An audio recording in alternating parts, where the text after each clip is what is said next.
సంబంధించి ఎవరు వాంటెడ్గా చేసింది కాదు, కానీ అయినా కూడా ఖండించాలి. అది కొంచెం జాగ్రత్త ఉండాలి, ఎందుకంటే ప్రోటోకాల్ అనేది ఉంటుంది సినిమా ఇండస్ట్రీలో. సీనియారిటీ ప్రకారం ఆ లిస్టు ప్రిపేర్ చేసి పంపించేటప్పుడు 1-2 సార్లు చెక్ చేసుకోవాలి. అది బాధ్యత గల వ్యక్తులు చేయాల్సిన పని. బాధ్యతారహితంగా వ్యవహరించడం అనేది కరెక్ట్ కూడా కాదు. సో డెఫినెట్గా ఈ అంశం అనేది ఈరోజు శ్రీనివాస్ గారు తన వ్యాఖ్యలను ఉపసంహరించుకోవడంతో కొంతవరకు చల్లబడిందని కొంతవరకు అది మ్యాక్సిమం చల్లబడిపోయింది. ఒక విధంగా చెప్పాలంటే టీకఫ్లో తుఫాన్ లాంటిదే అనుకోవాలి మనం. సో ఇక మీద కూడా దీన్ని ఇంతటితో స్వస్తి చెప్తారనేది భావిస్తున్నామండి. అంటే ఇండస్ట్రీ పరంగా కావచ్చు, అభిమానుల పరంగా స్వస్తి చెప్పినప్పటికీ వాళ్ళు వదలట్లేదు కదా, అదే అడావిడి చేసే ప్రయత్నం. ఏంటంటే ఆ రోజు కొన్ని ఉద్దేశపూర్వకంగా ఆ రోజు జగన్ గారిని సీఎం ఇండస్ట్రీ వాళ్ళు కలిసినప్పుడు చిరంజీవి గారు దండం పెట్టుకున్న వీడియోనే ఒకటే రిలీజ్ చేశారు. ఆ రోజు కావాలని చేసింది అది.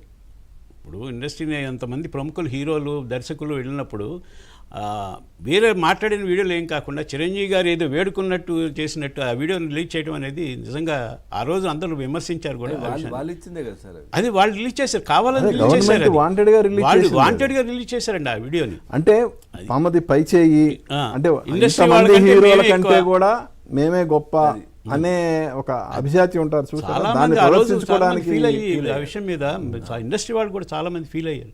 కొంతమంది బయటపడ్డారు, కొంతమంది బయటపడలేదు, కానీ అది నిజంగా అవమానకరమైన విషయం. సో అదే విషయాన్ని మొన్న అసెంబ్లీలో అది తప్పు, అవమానించారు, చిరంజీవి గారిని అవమానించారని బాలకృష్ణ గారు కూడా చెప్పారు. అది కాకపోతే ఏంటంటే హైలైట్ అనేది దీన్ని హైలైట్ చేసి ఇద్దరి మధ్య స్విచ్ పెట్టి, అది కూటమిలో స్విచ్ పెట్టాలన్న ఉద్దేశం కావచ్చు, ఏదైనా ఆ వైసీపీ వాళ్ళు దాన్ని అడ్వాంటేజ్గా తీసుకుని సోషల్ మీడియాలో కానీ అటు పేరు నాని మినిస్టర్ నిన్న మాట్లాడారు.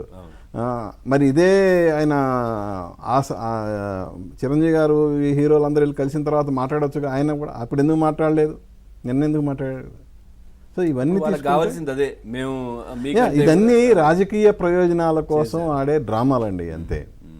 రైట్. క్రాంతికిరణ్ గారు బాలకృష్ణ అభిమాని, ఏం చెప్తారు సార్? అంటే బాలకృష్ణ గారు అసెంబ్లీలో చేశారు వ్యాఖ్యలు, తనకు 2 అంశాలు. ఒకటి ఆ నంబర్ 9 నంబర్లో నా పేరు వేశాడు అనేది ఆల్రెడీ తనకు కొంచెం ఇబ్బందికరంగా ఉంది, అదొకటి. వెంటనే కామినేని శ్రీనివాస్ గారు మాట్లాడిన అంశం, అందులో దాంట్లో వచ్చినటువంటి చూశారు మీరు